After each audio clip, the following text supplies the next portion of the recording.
'Cause I've been everywhere, man. I've been everywhere, man. Across the deserts bare, man. I've breathed the mountain air, man. Of travel I've had my share, man. I've been everywhere. Been to Tullamore, Seymour, Lismore, Mooloolaba, Nambour, Maroochydore, Kilmore, Marillaba, Birdsville, Emmaville, Wallaville, Connemara, Connemara, Strathrown, Proserpine, Alladala, Darwin, Gingin, Lilliquin, Muckilla, Wallamilla, Bougainville, Cumberland, Ramachilla. I've been everywhere, man. I've been everywhere, man. Yes, indeed. We're going to do some radio magic here, Rob. We are. We're getting in an aeroplane and flying north to Cape York, and then we're going to do something very, very special. So why don't you do the introduction? We are indeed. We're going right up to the tip-top of Australia, that pointy bit that signposts your way to New Guinea, as I mentioned earlier. We know it as being the northernmost tip, the crocodile country, but for many it's home, and one of the people whose home is at Cape York, Emma Jackson. Good morning and welcome to the Two Blokes Chatting radio show. Good morning, how are you? Excellent, excellent. You are a classic case of someone who's fallen in love with a place. We had you on the front page a week or two back talking about Cape York and how you come out as an English backpacker and never ever left. Tell us why Cape York is just so beautiful. Okay, yeah, so I came to Australia about 22 years ago. I've been up the Cape for a little over 20 years. Came up as a backpacker and married a bushie. I don't know, it's just one of those places, isn't it? They talk about the last frontier and remote Australia being magical, and it really is, and I think it gets inside your bones. We tend to... Hello, Emma, it's Neil here. Often we talk to someone who is in a town. Cape York is bigger than a town. What do you live in a town, or you sort of live in a bit bush? What's the story there? So I'm married into a pastoral company, so my husband's third generation Cape York, and he's a grazier, and his father set up the cattle station back in the 60s. Okay. So it's Wolverton Station, which is in the Archer River region. So we're an hour north of Cowan and 2 hours south of Weipa, or an 8-hour drive north of Cairns. So yeah, it's quite remote. So quite remote. Yeah. This morning's understatement on the Two Blokes Chatting radio show, it's quite remote. So when you go into the fridge one morning to make hubby a coffee and you think, oh, there's no milk, Dale, can you whip down to the shop and grab me some milk? How long does that take? Oh, well, that's funny, because one, I don't make hubby a coffee. He can make his own. Two, when I buy milk, I buy 12 or 24 litres at a time. So we're never going to run out of milk. Yeah, I guess that's where the ultra-high temperature treatment to milk helps, that you would buy it in the stuff that goes on the shelf rather than in the fridge. But really, how far is it to duck down to the shop and get a hamburger or something? Well, there's a roadhouse 20 minutes away, but... yeah, nah, you just make do without. If you've got no milk, you have a black coffee. Like, I don't know. Well, normal people drink their coffee black anyway, Emma, so it's not a real issue for me. But you could run out of coffee, that would be tragic. So why would people use that roadhouse? Where are they going from to? Yeah, so we get a lot of tourists. I'm not sure what the numbers are at the moment, but they used to average about 20,000 vehicles would come up, that's tourists, each year. And... through sort of May through to September and travel through the Cape. So seeing that they've got the roadhouses, which have all got some history and some stories, and see, go off the beaten track a bit, or go up to the tip, go to Weipa, see a mining town, see some communities, see the war, history and planes from the wars. And I guess your nearest capital city would be Darwin then? Capital city? Oh, Darwin probably geographically, because I wouldn't really call Cairns a city. Well, it's got a city sign, and then Brisbane, I guess. So. Yeah, you're a long way from anywhere. Now, Emma, I'm just going to reach under the desk here and whip out our magic radio wand here, okay? So I'm waving it about at the moment. Rob, take over from here. Yeah, we spoke to Emma a couple of weeks ago when she was in fact in Cape York. We've been a bit tricky this morning because she's not in Cape York at the moment. She's in a little place called Winchelsea, which is not far from here. Similar climate, though. Similar climate, yes. You'd be noticing the similarity in the climate, Emma. But you're down here for a wonderful reason, a social, a community reason, which is very much the heart and soul of who you are as a person. We learnt that a little while ago. But the Conquer the Corrugations Walk, it started up in your neck of the woods. It's happening right now as we speak. Tell us a little bit about how it started and, more importantly, why you've come down to do it with us. Yeah, so Conquer the Corrugations is a mental health walk. It's about bringing people together, supporting anyone affected by mental health challenges, and honouring those who've lost. But it's also a bit of an outlet for those who have lost to suicide or mental health illness to come out and I guess, be with some like-minded people who've also experienced that sort of pain, and talk and share. And it started in Cape York in 2015 when my nephew died.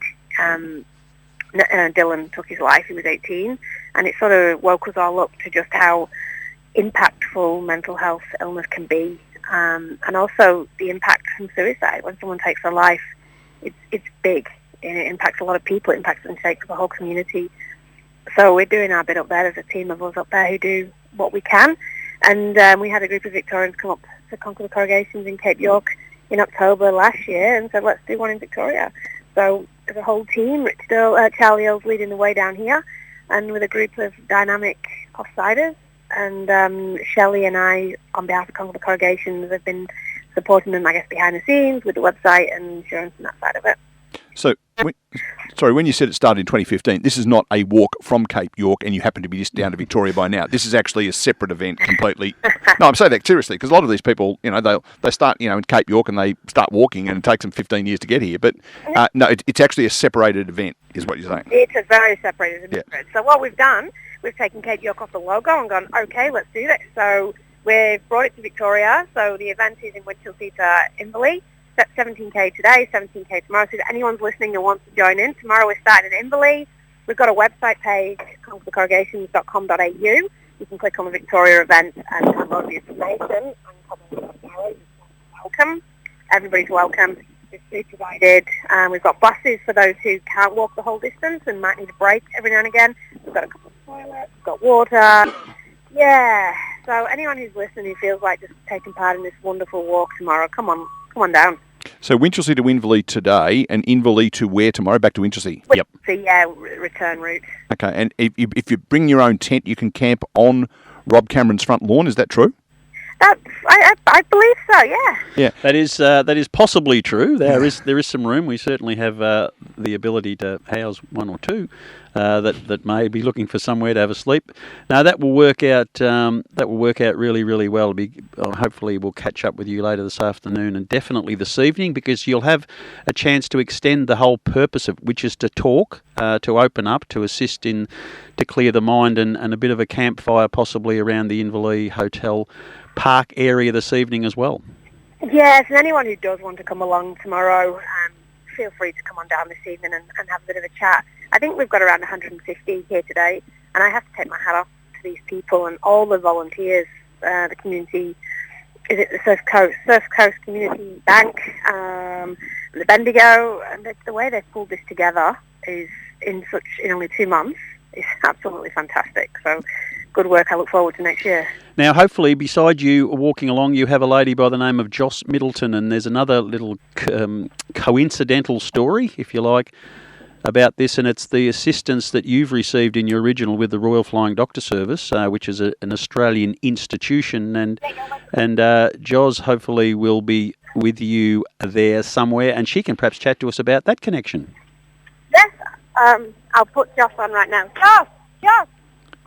Oh, I love this. Live radio, folks, here on 94.7 The Pulse. So, as Emma said, if you wanted to get involved and you haven't got time today, but tomorrow's free, or even an hour of tomorrow's free, the walk back from Inverleigh to Winchelsea, there are buses and cars. So if you just want to walk an hour out and then come back to your car, a bus will bring you back. If you just want to be involved, and you still can do it. It's not too late to be involved either later today or tomorrow morning. Charles, do we have you there?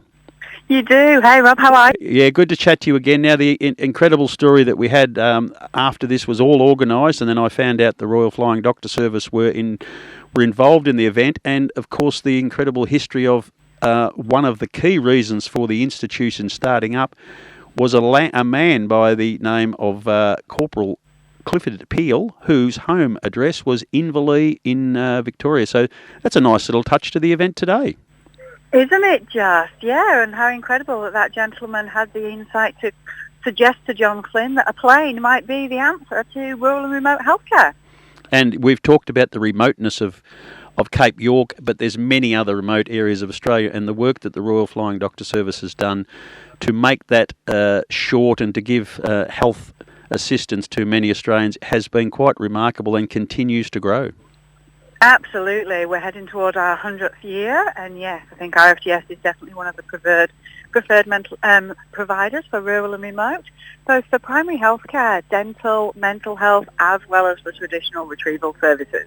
So, thrilled for you to come down and be involved today. I guess to see that many people, and you'll be probably 5 or 6 Ks into the 17K walk already. Are you enjoying it? Absolutely. I was blown away this morning by how many people have turned up. There's definitely over 100 here. And the crew down in Victoria, Charlie and his team, have done an amazing job. They've pulled it together with the support of the Lions Club, SES, Bendigo Bank, and a lot of local friends and family. And yeah, it's going really, really well. Well, Joss, we need to say thank you for joining us on the Two Blokes Chatting radio show, because Rob has to go in next door and do a different program. He goes into a sports person now. He's just changing into his runners and his tracksuit as we speak. But thank you for being part of the show today. And folks, if you want to be involved, get down to the Inverleigh Winchelsea Road today or tomorrow, and at Inverleigh Park tonight. Thanks, Joss. Thanks for being part of the show. A pleasure. Thanks, guys. See you later.